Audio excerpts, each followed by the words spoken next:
সকাল 8টার সময় গিয়েছিলাম ধান ভাঙাতে, যে ধান ভাঙানো মেশিন চলছে আর আমাদের ধানটাই যে পড়ে আছে, ভাঙাবে 2 বস্তা, 1 বস্তা ধান। আর এই যে চারি সাইডটা ঘুরিয়ে দেখাচ্ছি, আর এই কাকা সর্ষে মাপছে। আর এই যে আমাদের ধান ভাঙানো হয়ে গেছে, কাকা আবার রিটার্ন পয়সা দিল, বললো কি যে ঠিক আছে পয়সা নিয়ে এবারটা আমি বাড়ির দিকে রওনা দেবো। কাকা আবার কী দরকার হলে আবার আমার কাছে আসলো, এসে আবার কি বলে গেল, আমি আর শুনতে পারলাম না শব্দে। এবারটা আসলে যে আমি সাইকেল বাইরে আছে, আমি সাইকেলটাকে ভেতরে নিয়ে এসে ধানগুলো ধানের বস্তাটা তুলবো। সাইকেলে তোলা হয়ে গেছে অলরেডি, এই যে পুরো ধরে দিল কাকা। এবারটা আমি বেরোবো এখান থেকে, কলঘরের থেকে বেরিয়ে আমি সোজা বাড়ি চলে যাব। এই যে আমি এখন প্রায় বাড়ির সামনে চলে এসেছি, বাড়িও ঢুকে গেছি। আর কি এবার একটা সাইকেলটা যে এখানে স্ট্যান্ড করলাম, কুড়োর বস্তাটা সাইকেলেই আছে, সাইকেলে রেখে দিয়েছি না। আর আমি ঘরের মধ্যে কি গরম, একটু ফ্যানটা চালাবো তাও চালাতে পারছি না, সারা গায়ে কুড়ো। আর এই যে ধান চালটা আমি এখানে রেখে দিয়েছি কোনায়, মা পরে ঝেড়ে পরিষ্কার করে নেবে।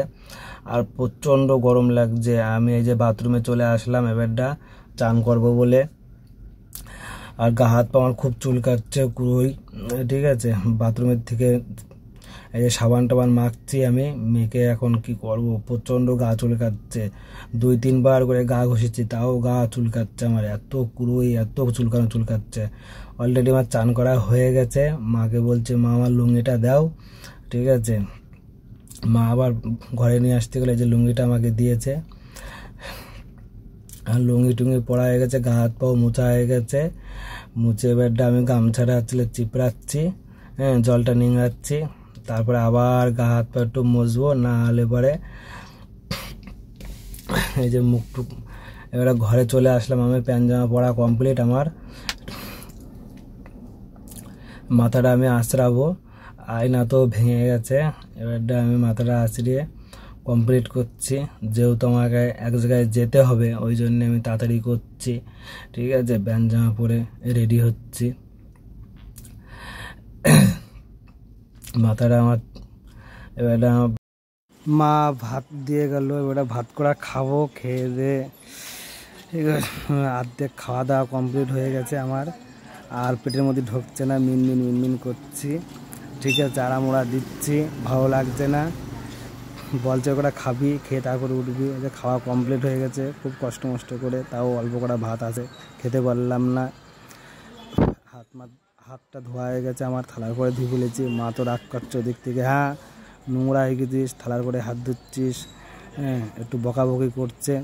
আমি আর কিছু বলিনি, চুপচাপ হাতটা ধুয়ে জলটা খেয়ে এবারটা উঠবো।